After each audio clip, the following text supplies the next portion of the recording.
Good morning everyone, कैसे हैं सब लोग? बढ़िया। ओके बॉस, कूलम्स लॉ का ना और एक न्यूमेरिकल्स देखेंगे। न्यूमेरिकल्स के लिए स्लाइड देखते हैं यार। ओके चलो क्वेश्चन पढ़ते हैं। Consider three charges Q1, Q2 and Q3 each equal to Q at the vertices of an equilateral triangle of side L। ठीक है, ये इक्विलेटरल ट्रायंगल है दिखाया हुआ सामने, इसके वर्टिसेस पे Q चार्ज रखा हुआ, सब लोग बराबर चार्ज है, सेम नेचर के चार्ज हैं। ठीक है,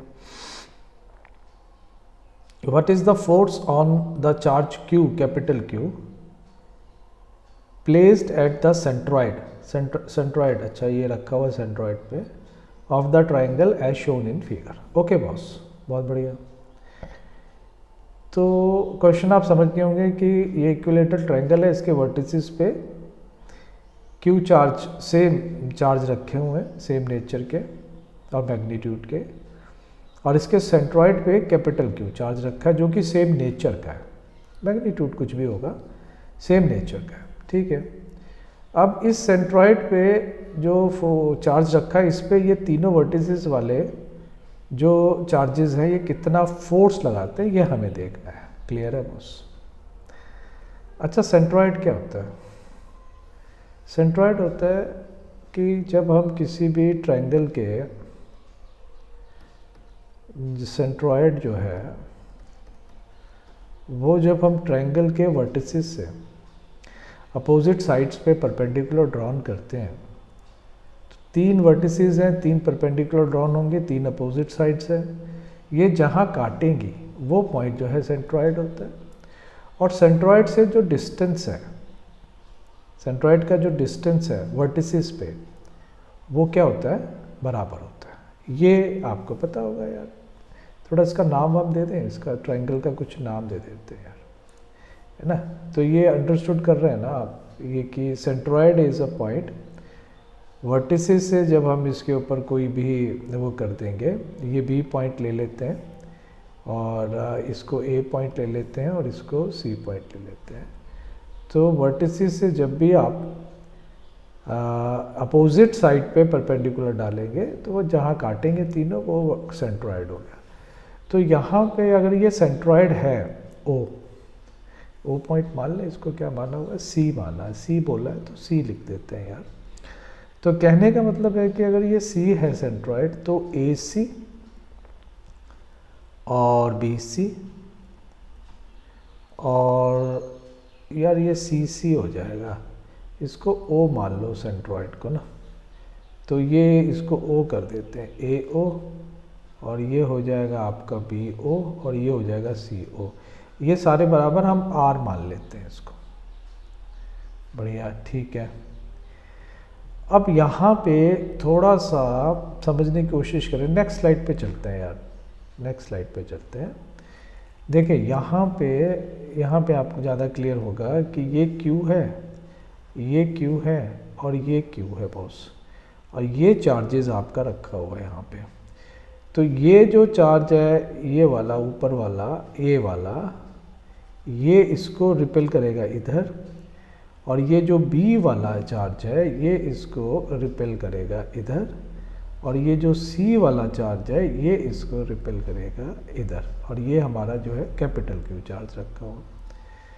तो हमारी सिचुएशन जो है कुछ इस तरह की बन गई, जैसे ये वाली चीज़ जो है मैंने यहाँ दिखा दी। ठीक, ये फोर्सेस हो गए और ये जो है तुम्हारा Q है। बढ़िया।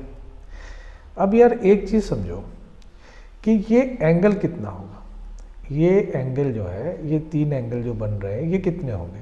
मैं कह रहा हूँ कि ये 2π/3 होगा, ये भी 2π/3 होगा और ये एंगल भी 2π/3 होगा। अब कैसे होगा यार? देखो सिंपल सी बात है कि अगर मैं यहाँ से चलूँ तो ये पूरा सर्किल होगा, ये 360 डिग्री होगा, और ये जो है सेंट्रॉइड है, तो यहाँ से ये मैं परपेंडिकुलर अगर डाल रहा हूँ, और ये इक्विलेटरल ट्रायंगल है, इसका मतलब ये एंगल्स बराबर होने चाहिए। तो एक सर्किल का एंगल हो गया 2π, तो मैं कह रहा हूँ कि तीनों एंगल अगर बराबर हैं तो एक एंगल 2π/3, 2π/3 और 2π/3 होने चाहिए। क्लियर हो रही है बात कि नहीं? तो 2π/3 अगर एलसीएम ले लें हम 3, तो ये हो गया 6π और ये आ गया आपका 2π। इसका मतलब हर एक एंगल जो है वो 2π/3, 2π/3 और 2π/3 होगा, राइट, इस सिचुएशन में। तो ये छोटी सी थोड़ी सी ज्योमेट्री थी, मैथ्स का हो गया।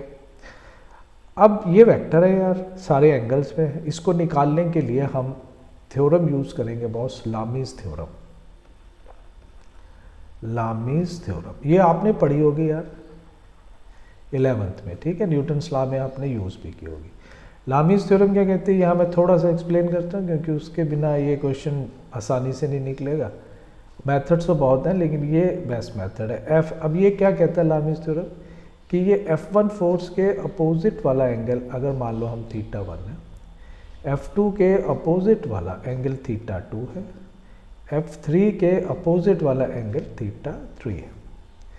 तो लामीज थ्योरम ये कहती है कि अगर ये पॉइंट जहाँ पे ये सारे मिल रहे हैं आपस में, ये पॉइंट जो है, ये जो मैंने डार्क किया, अगर ये इक्विलिब्रियम में है तो इन सारे फोर्सेस का मतलब एक रिलेशन बनता है कि F1 अपॉन इसके अपोजिट का एंगल साइन θ1, F2 अपॉन इसके अपोजिट का एंगल साइन θ2 और F3 और इसके अपोजिट का एंगल साइन θ3। ये लामीज थ्योरम ये कहती है कि अगर ये पॉइंट इक्विलिब्रियम में है तो ये फोर्सेस का और इनका जो एंगल है अपोजिट वाला, इसका रेशियो बराबर होता है।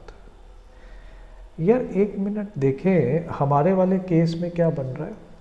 हमारे वाले केस में अगर मैं फोर्स देखूं ये वाला फोर्स, तो इसके अपोजिट वाला एंगल जो है मेरा हो गया साइन 2π/3, और अगर ये वाला फोर्स देखूं तो इसके अपोजिट वाला एंगल हो गया साइन 2π/3, और अगर ये वाला फोर्स देखूं तो इसके अपोजिट का एंगल हो गया साइन 2π/3।